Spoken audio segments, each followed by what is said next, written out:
You don't spend a year skipping meals, selling off heirlooms, and working overtime at a warehouse that smells like expired dog food because you hate your kid. You do it because you think love is supposed to mean sacrifice. That's what they tell you in therapy pamphlets and church sermons. Give until it hurts. Turns out that's exactly what I did. I gave, and boy, did it hurt. It all started when I realized my son, Jason, was graduating high school.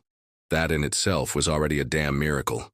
The same kid who once thought World War II was a Marvel movie and got suspended for vaping in the school bathroom was suddenly walking across a stage in a shiny blue gown. Progress, I guess. Anyway, I got it in my head that I needed to get him something special.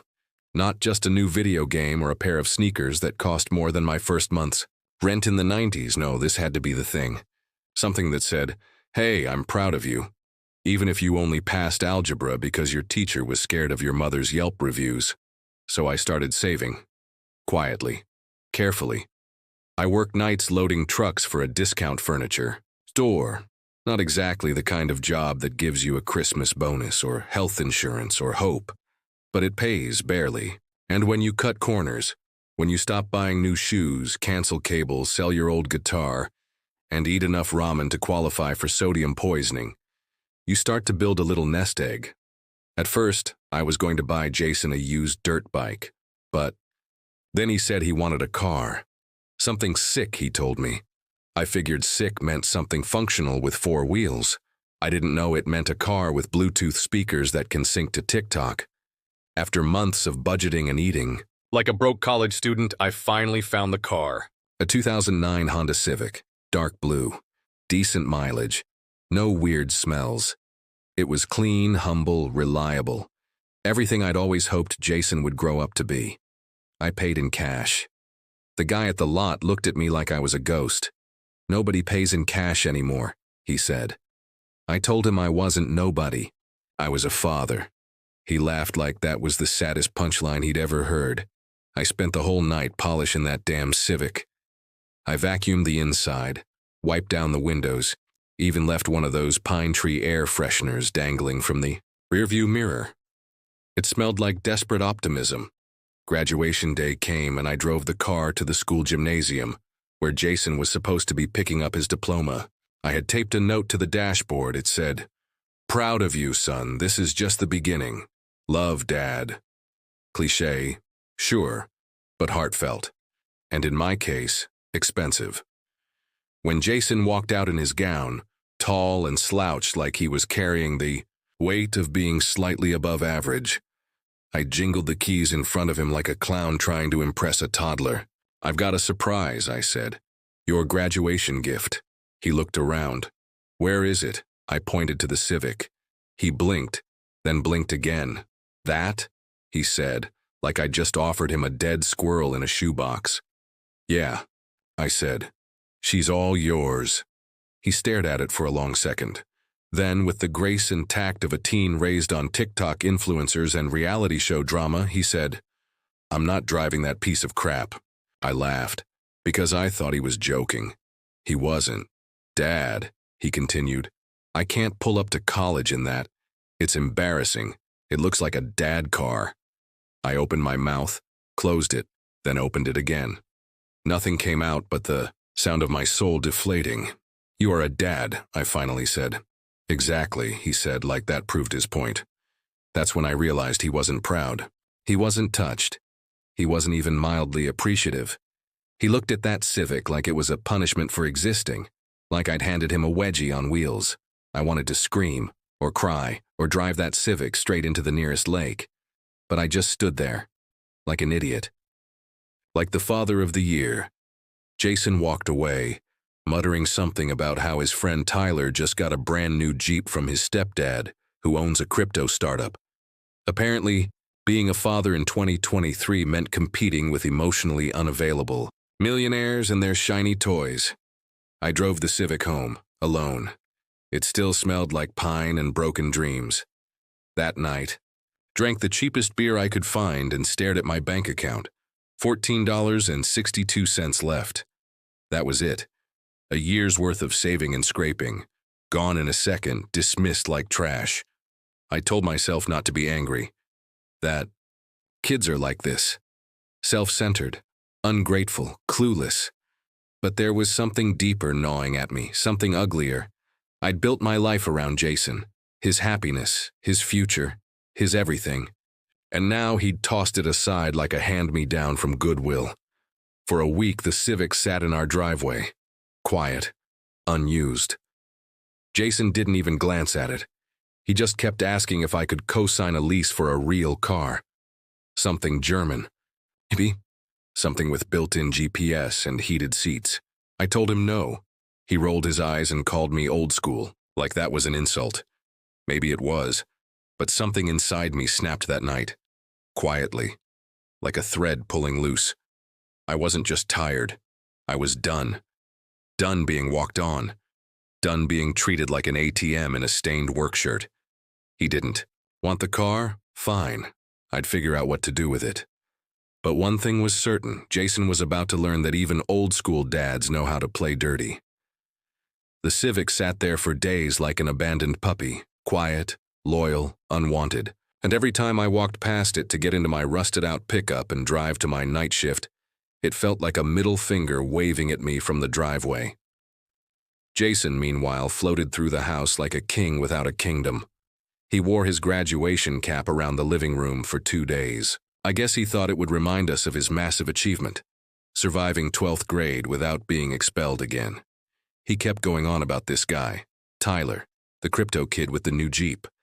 According to Jason, Tyler's stepdad was investing in NFTs and making bank, which I guess is how people say ruining the economy and pretending it's innovation now. Jason wasn't subtle. He wanted me to know the Civic was still ruining his vibe, and he had no intention of ever driving it. He actually suggested I donate it to charity, for the tax write-off or whatever. A car that cost me over a year of skipped meals, and stress dreams reduced to a tax write-off or whatever. That was the night I started fantasizing about doing something stupid. Not just regular dad stupid, like telling his friends dad jokes or wearing white socks with sandals. No, I'm talking full-on ruin a family barbecue stupid, revenge stupid. But before that, I tried one last act of grace. I asked Jason to go for a drive with me. Not in the Civic, of course, he wouldn't be caught dead in it, but in my pickup. I figured maybe if I talked to him, reminded him who I was, who we were, I could get through. We drove in silence for a bit, the windows cracked, country radio playing something sad and twangy in the background. I said, "Do you know how long I worked to buy that car?" He shrugged. "Dunno, a while? A year. Every extra shift, every dollar I didn't spend. I sold my guitar." He turned and looked at me, kind of confused. "You had a guitar?" I almost drove us into a tree. We sat at a red light for what felt like an hour. Finally, I asked, "Why'd you say it was a piece of crap?" He didn't even hesitate. "Because it is. I mean, come on, Dad. It's embarrassing. It's like a teacher car. You expect me to pull up to college in that thing? People would think I deliver pizza.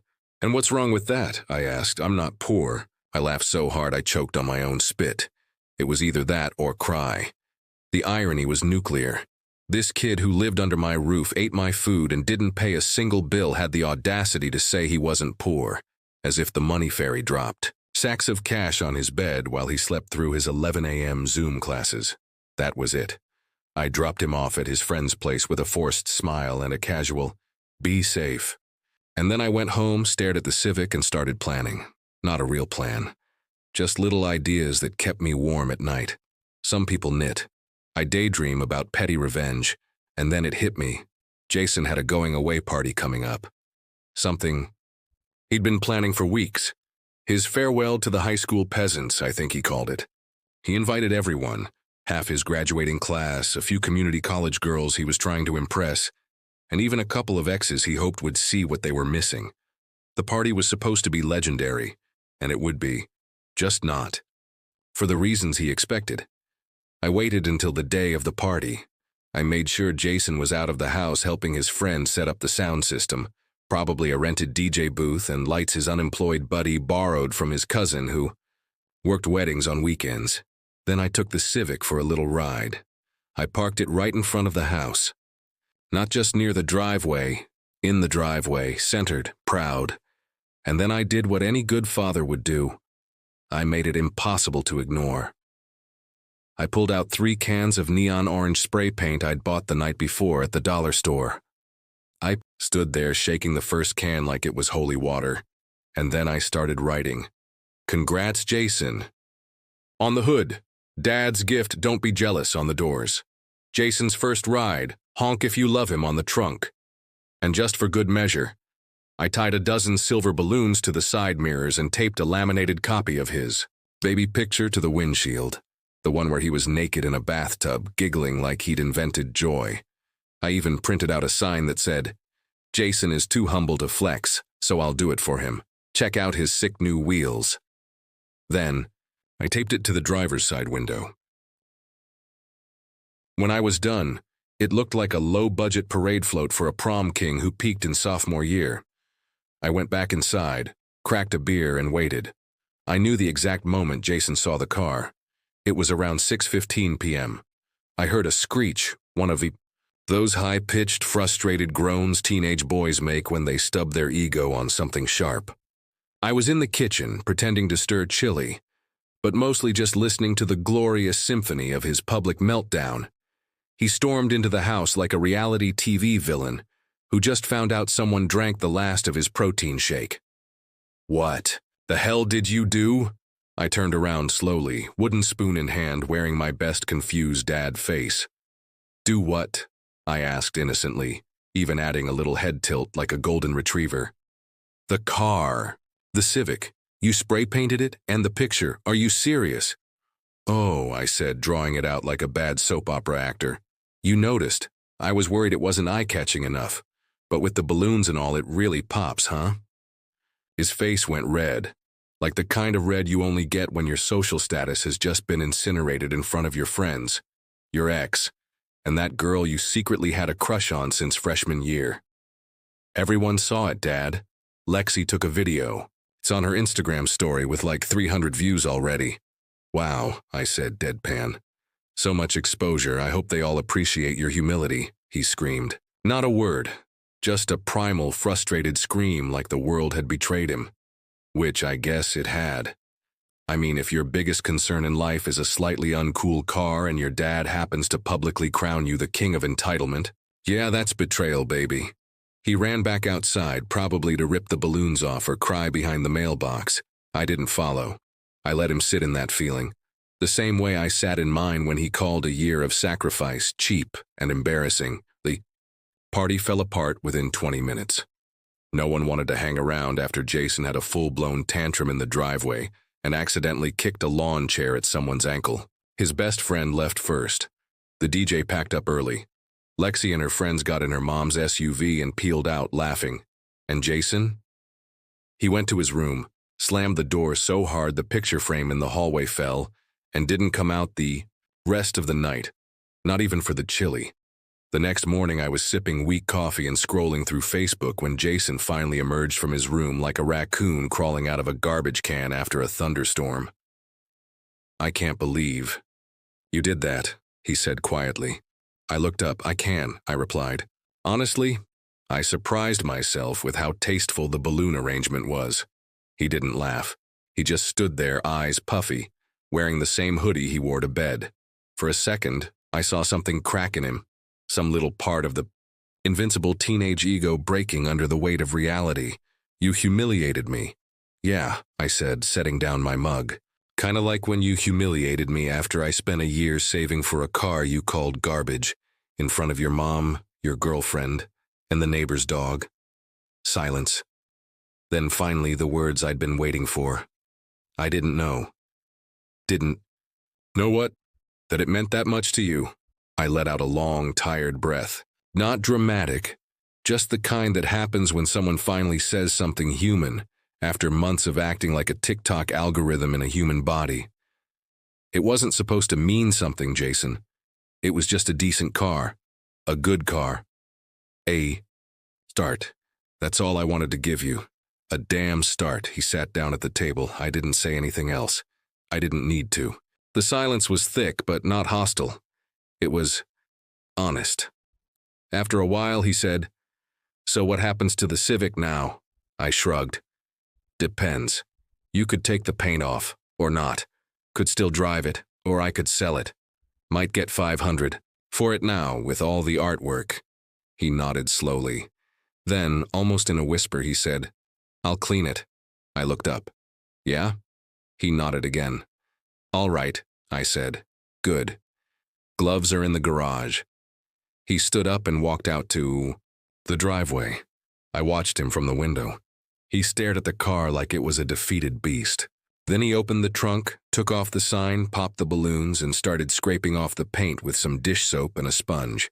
It took him 5 hours. When he was done, the Civic looked worse somehow. But it was cleaner, and it was... The next morning he drove it to his summer job at the gas station. Did he love it? No. Did he post about it on Instagram? Absolutely not. But he drove it, and that was enough. A few weeks later, I found a small envelope on my pillow. Inside was a thank you card, handwritten with one sentence. "Sorry for acting like a spoiled jackass. I don't deserve the car, but I'm gonna try to earn it." I didn't cry, not really. Okay, maybe a little. It wasn't the kind of revenge you see in movies. No explosions. No slow-motion walk away from chaos. Just a teenage boy washing soap suds off a car he swore he'd never drive, realizing that humility doesn't come wrapped in a bow. It comes in scratches, embarrassment, and the sting of cold water on a hot day.